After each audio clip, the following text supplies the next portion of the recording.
Guys, we have a problem. We need to find a way to measure poverty. Well, Letty, before we can find a new way to measure poverty, we need to define what poverty is. Rima's right.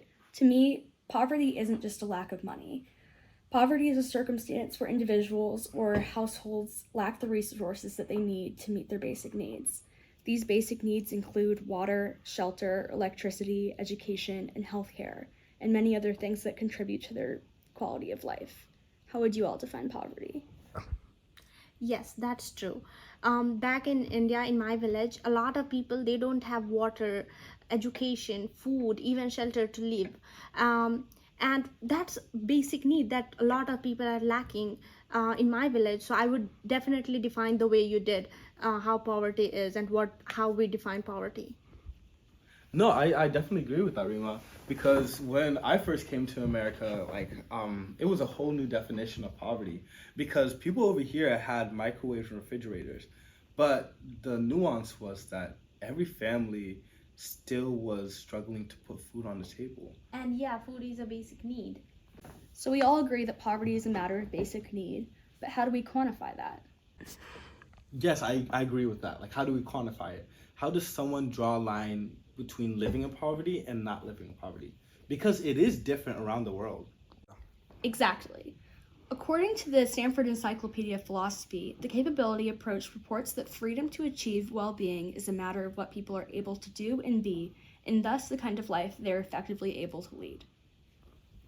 In another word, poverty can be measured by the amount of freedom one has to achieve their basic functionings as a human being. These functionings include examples such as being nourished, being educated, living in safe housing, and the ability to have meaningful relationships. Yeah, I totally agree with that. Like, poverty is multidimensional. That's why, when measuring poverty, we should take other aspects in it as well. Another way to measure poverty is the official poverty measure, or OPM. Right. And OPM is a more traditional way of measuring poverty, where in the 1960s, it was measured by 3 times the thrifty food basket, which was kind of the measure of how much food a person would need living in poverty on a day-to-day basis. And today, because that's an incredibly outdated approach, basically the OPM just adjusts for inflation. Wow, that's insane. Yes, opium is one, but isn't it income based? It takes into account your gross annual pre-tax, which includes your cash benefits. But how about non-cash benefits?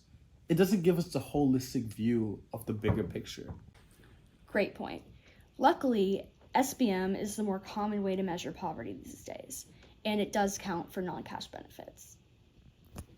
Yeah, the threshold of SPM is based on the cost of basic needs such as utilities, shelter, and clothing. And it can also be applied in different locations, which is great. Ladies and gentlemen, thank you for joining us on our journey. Today we'll be explaining how to measure poverty using supplemental poverty measures, or SPM. Through evaluating many different ways to measure poverty, we have determined that SPM is the most effective and holistically accurate way to represent poverty all around the world. What is OPM?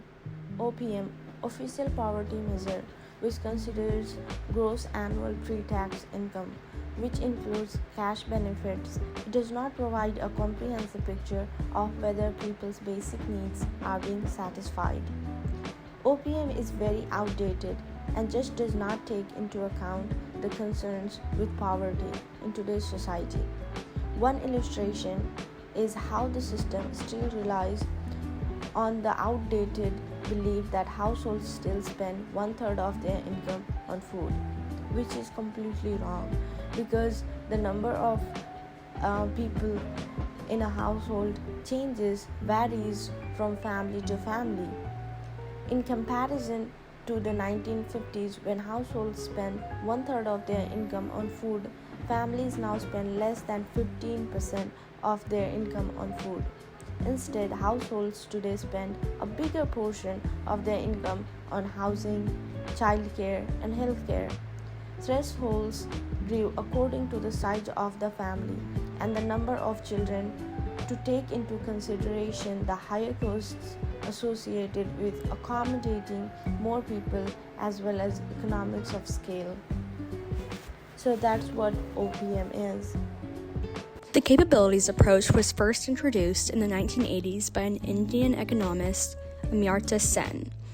In his approach, poverty is understood as deprivation in the capability to live a good life, according to the Encyclopedia of Philosophy. This good life, or achieving a high quality of life, is based on what individuals are able to achieve, in other words, their capabilities.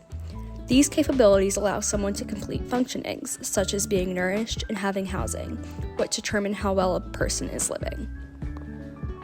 A reason why we do not think the capability approach is the best way to measure poverty is because it is difficult to quantify someone's ability to achieve certain functionings, and capabilities are not only impacted by income, but also conditions such as physical health, psychological health, geography, and family dynamics. Martha Nussbaum has contributed to the capability approach with her capability theory of justice. This includes a list of capabilities. These capabilities are listed as life, bodily health, bodily integrity, senses, imagination and thought, emotions, practical reason, affiliation, other species, play, and control over one's environment. Again, these capabilities are very hard to quantify and thus don't give us a very concrete or precise measure of poverty, as there are many other factors that can contribute to one's capabilities that are not associated with one's income. Another scholar who influenced our perspective on the best way to measure poverty is Robert Rector. Rector believes that government measures of poverty are misleading and inaccurate. He backs the argument by noting that the living conditions of people living in poverty are misconstrued and much better than the media projects. However, we would argue that while not every American living in poverty is in extremely adverse living circumstances, that doesn't mean that they aren't struggling to meet their basic needs. While there is no perfect way to measure poverty, we would disagree with Rector's argument. So I know what you guys are thinking. What is the most effective poverty measure? Like we said before, we think that the SPM, or Supplement Poverty Measure, would be the most effective. So what is the SPM? The Supplement Poverty Measure, SPM, provides a more comprehensive assessment of economic well-being compared to the official poverty measure. Unlike the official poverty measure, OPM, which primarily relies on pre-tax income and neglects regional cost of living, the SPM takes a more inclusive approach. So, what other factors does the SPM account for? This includes income, non-cash benefits, geographical differences, and necessary expenses.